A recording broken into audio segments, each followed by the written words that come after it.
Hey guys, Laura here with STP. Before the digital SAT came to the United States, I was working with international students for the past 11 months on this new test. I have found that there are 3 types of English questions on this test that give students the most trouble. So in this video, I'm going to give you practical tools and tips for how to tackle graph questions, inference questions, and words in context questions. So do me a favor and comment below and let me know, out of those 3 types, which is your least favorite. In this video, you're going to learn how to annotate, use process of elimination, and pinpoint synonyms so you can dominate the English sections. If you want to score in the 1500s like I do, then just follow these steps.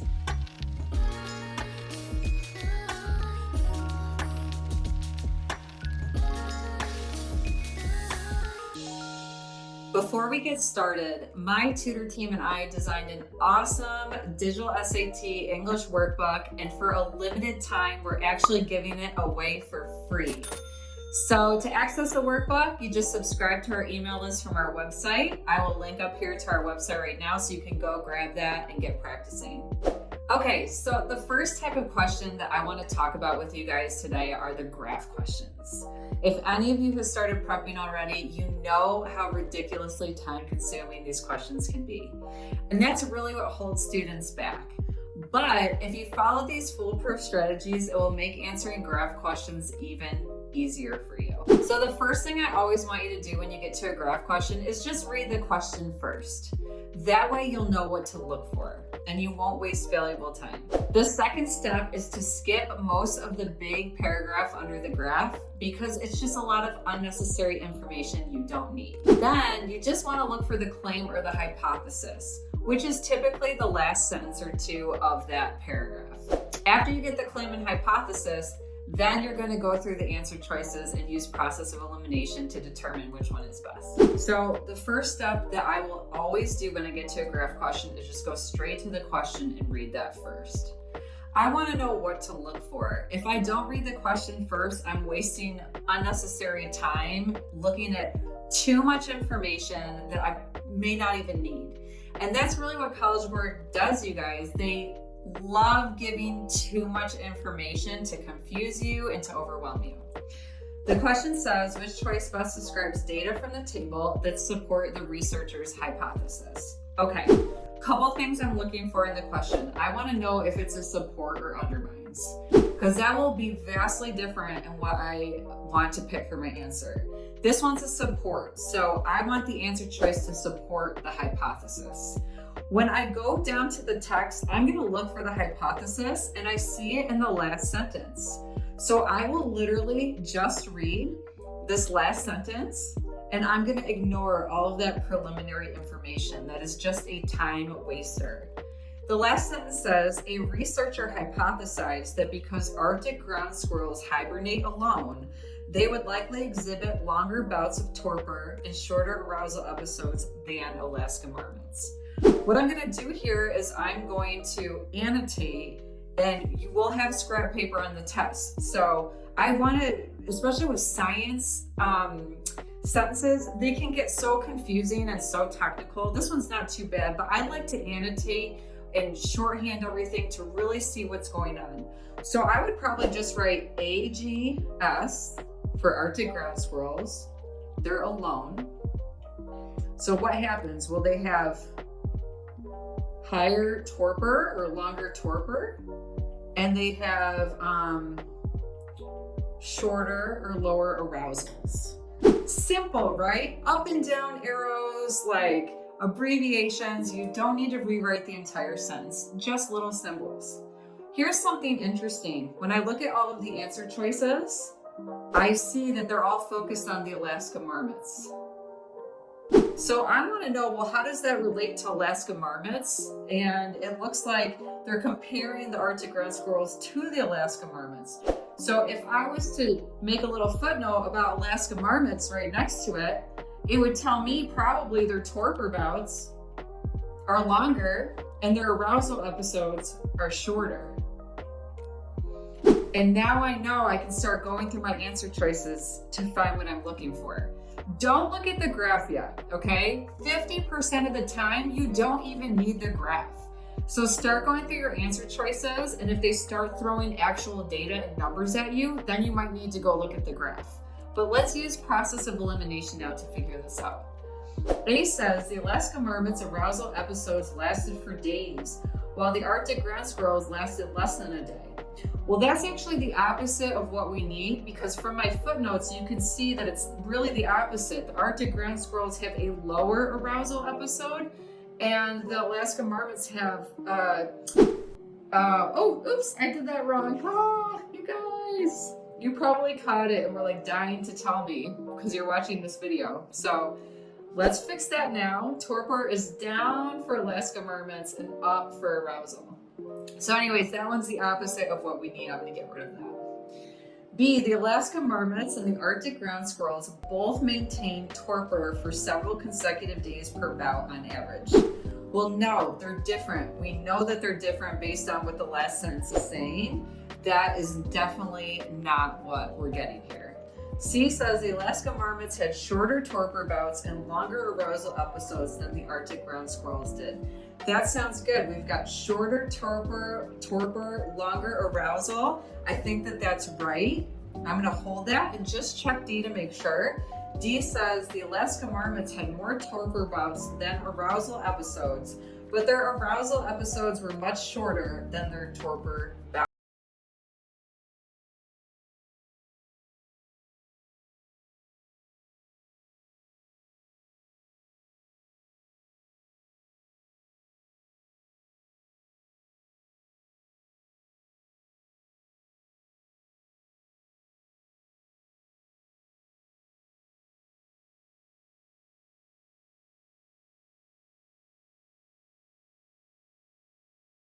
Do at that point is annotate so you can understand the claim more fully.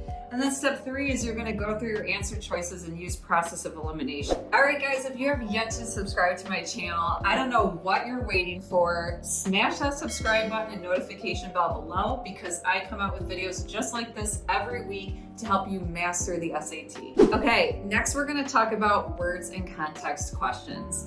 Words and context questions are some of the toughest questions on the test because, let's face it, we all can improve our vocabulary. So if you feel like you're weaker in the vocabulary department, there are some strategies you can use to give you a higher chance of picking up the point on these questions. The first strategy is to play positive negative. In other words, when you read the short text, try to determine if the tone sounds good or it sounds bad. Whatever the tone sounds like, you need to pick a word to go in the blank that will match that. Strategy number 2 is to know linguistics. So if you can understand roots, prefixes, and suffixes, then you can break a word down in its parts to deduce its meaning. So I have a whole video on that. I will link it in the description below so you can check out what I'm talking about with linguistics. The third strategy is to look for synonyms or a definition of the word in the text. 99% of the time, there will be a definition or a synonym to the word somewhere. You just have to find it. All right, let me highlight how to tackle a words and context question for you right now. So as you can see, here's a words and context question. So the first thing I'm going to do is read the short text, and I want to play positive negative. So it says, in nature poem, Kumeyaay poet Tommy Pico portrays his blank, the natural world, by honoring the centrality of nature within his tribe's traditional beliefs, while simultaneously expressing his distaste for being in wilderness settings himself. Okay, this is an interesting sentence because I'm getting a sense of both positive and negative here. So honoring the centrality of nature sounds great. But then I hear them talking about expressing his distaste for being in the wilderness. That sounds negative. So there's a little bit of a juxtaposition going on here. So I'm looking for a word that's going to kind of match that. Now, another strategy I want to use is finding the definition of the word. And I think that there's a very key word in this sentence. It's the word simultaneously. So we've got something going on that's positive, a positive feeling basically, at the same time as a negative feeling. Well, when I look at the answer choices, okay, I can't pick just a positive word, so I'm gonna get rid of mastery.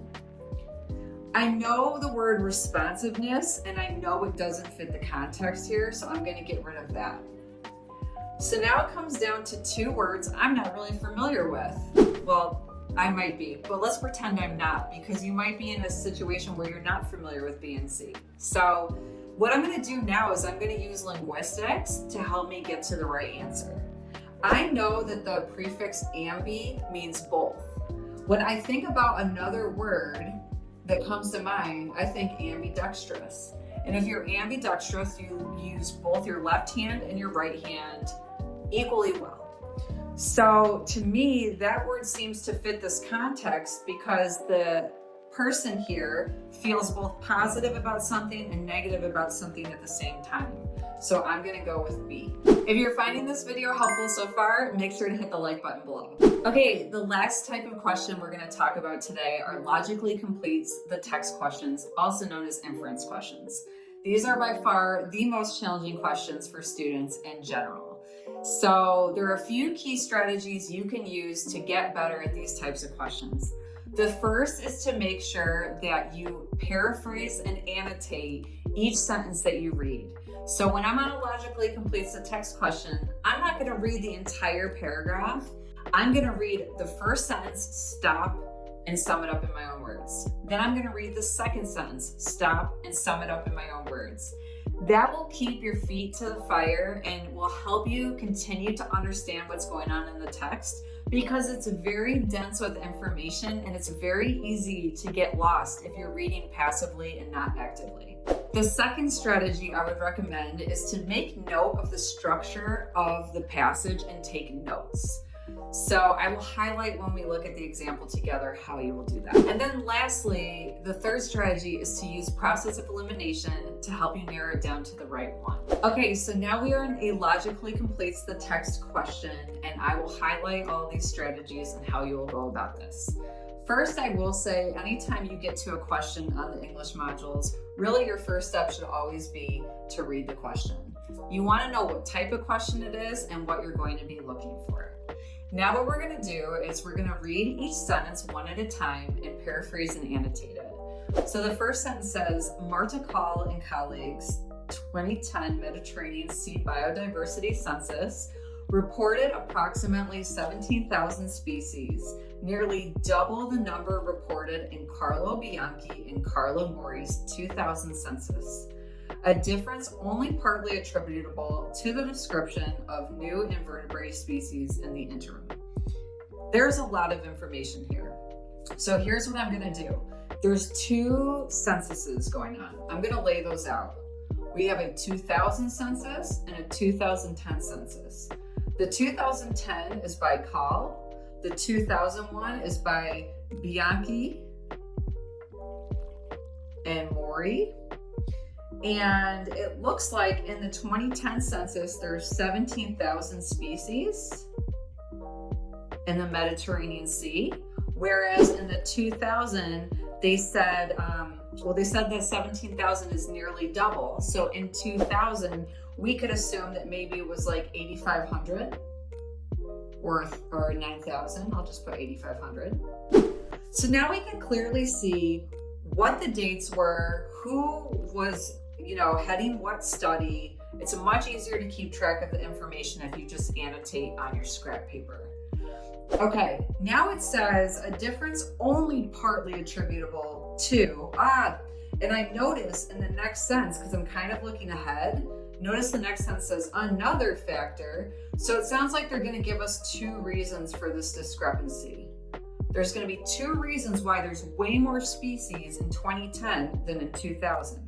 So two reasons for more in 2010. Number one, they said it's partly attributable to the description of new invertebrate species. Okay, there was new invertebrate species. And then another factor is that the morphological variability of microorganisms is poorly understood. Compare that to vertebrates, invertebrates, plants, and algae, creating uncertainty about how to evaluate microorganisms as species. Okay, that is very technical, very sciencey. Let's just try to break that down into simple terms. Morphological. Well, if I look at that word, I know morph means change. Okay? Really, I'm going to hang my hat on the word variability because I know if something varies, it's different. So it sounds to me like they just are having a hard time deciding if a microorganism is of the same species or if it's varying enough to be considered to be a new species. So I'm going to write tough time determining microorganism variability. So it looks like what happened was they made more into new species instead of saying, oh, you know, this might be of the same species with just a little bit of a variation. For instance, I have a couple golden doodles at home and they're both golden doodles, but one is black and the other is white. That's just the way that they vary within their breed, but it doesn't mean that one is a different species than the other. It's just a variation amongst the species. So if you can try to maybe reframe something that's sciencey and put it in a way, like connect to your prior knowledge or in a way that's easy for you to understand, like I just did with my dogs, then that will also help make more sense to you.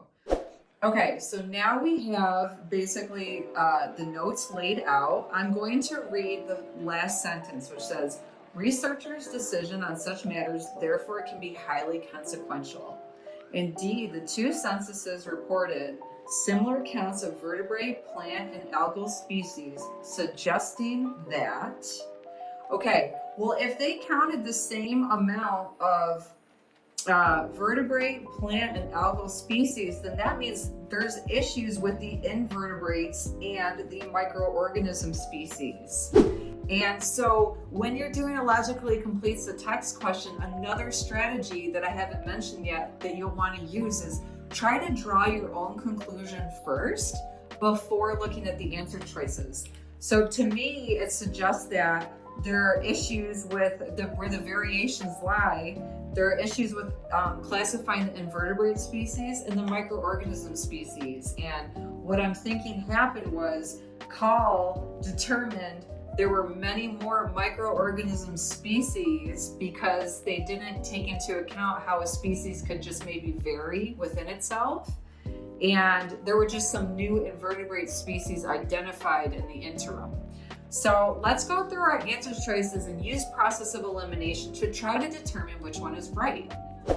A says, Call and colleagues reported a much higher number of species than Bianchi and Mori did, largely due to the inclusion of invertebrate species that had not been described. Well, listen, although this sounds good, you don't want to fall in love with this, guys. Like, that first part is true. They did report a much higher number of species than Bianchi and Mori. College Board wants you to fall in love with this and be like, oh, this has got to be the right answer. But this is a half right, all wrong situation. Because is it technically largely due to the inclusion of invertebrate species? If we go back up into the text, it says it's only partly attributable, not largely attributable. So A is wrong. This is a half right, all wrong situation. Let's go to B.